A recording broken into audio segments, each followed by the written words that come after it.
On a Tuesday morning in November of 2019, an elderly man in Hayward, California, opened his front door to a young woman he had never seen before.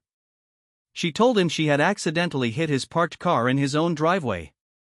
She asked if he wanted to step outside and exchange insurance information.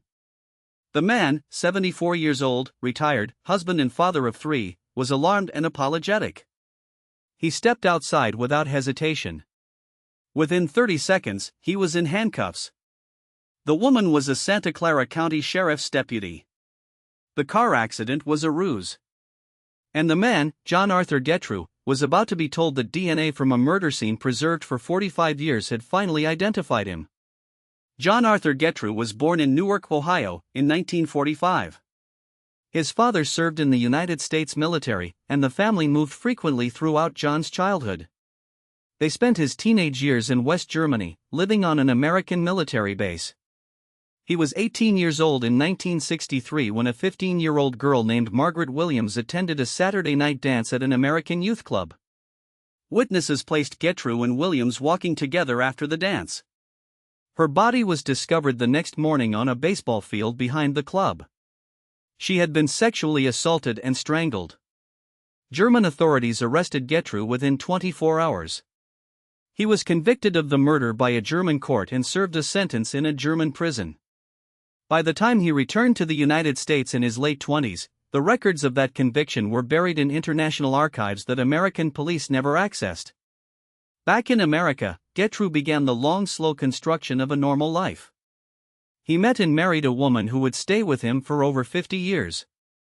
He worked steady jobs. He raised 3 daughters. He led a Boy Scout troop.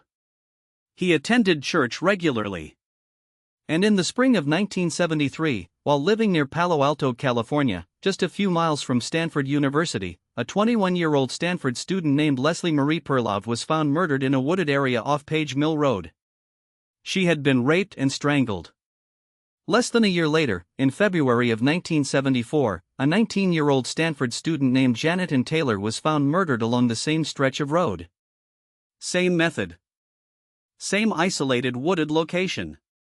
The cases were eventually grouped together by Santa Clara County investigators as likely connected to a single offender. No suspect was ever identified. Both cases went cold. 45 years passed. Getreu became a grandfather.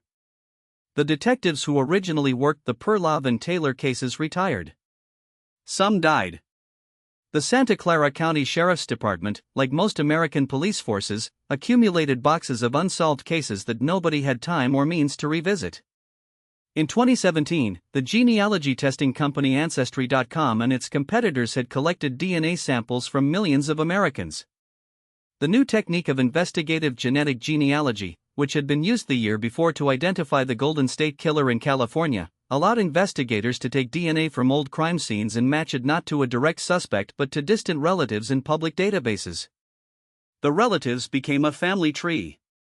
The family tree became a list of names. The list of names became a single suspect. John Arthur Getreu's DNA matched preserved evidence from both the Perlov and Taylor murders. When Getreu was brought into the Santa Clara County Sheriff's interview room on that November morning in 2019, the investigators initially did not tell him why he was there. He provided his personal information voluntarily. He was friendly, almost amused. When asked if he had ever been arrested, he initially said no. The investigators then asked him specifically about Germany. According to the recorded interview, he paused and then admitted he had been arrested in Germany decades earlier and that, in his own words, he had been accused of murdering a chaplain's daughter. The investigators asked for details. He claimed he could not remember any. He claimed he had not even known the victim. The interview shifted carefully toward the Perlov and Taylor cases. According to court documents, Getreu provided no confession but also failed to provide any consistent alibi or explanation for the DNA evidence. Getreu was charged with 2 counts of first-degree murder for the Perlov and Taylor killings. The case went to trial in 2024. His defense attorneys argued that the DNA evidence had been improperly preserved over 50 years and was subject to contamination. They argued that genetic genealogy was an unreliable investigative technique. the jury did not agree. In late 2024, Getreu was convicted of both murders. According to court documents, the judge sentenced him to consecutive life sentences without the possibility of parole. He was 79 years old at the time of sentencing. His wife of more than 50 years attended the trial but declined to speak publicly. His 3 daughters, all adults with children of their own, also declined to speak publicly. The Boy Scout troop he had led decades earlier issued no statement. There is a question this case leaves open that investigators continue to study quietly. Between the Margaret Williams murder in Germany in 1963 and the Perlov and Taylor murders in California in 1973 and 74, 10 years passed. Then between Taylor in February of 1974 and Getreu's arrest in 2019, 45 more years passed. The question, raised carefully by retired investigators in interviews after the trial, is whether John Arthur Getreu killed only those 3 women that we know of. Or whether the gap of 45 years between his last known victim and his arrest is filled with other cases never connected to him. Other young women, in other towns, whose cases remain unsolved in evidence boxes that have not yet been reopened. The DNA databases are growing. The investigative genealogy technique is being applied to thousands of cold cases nationwide. Getreu may not be the last man of his generation to be arrested at his front door for crimes the world had forgotten.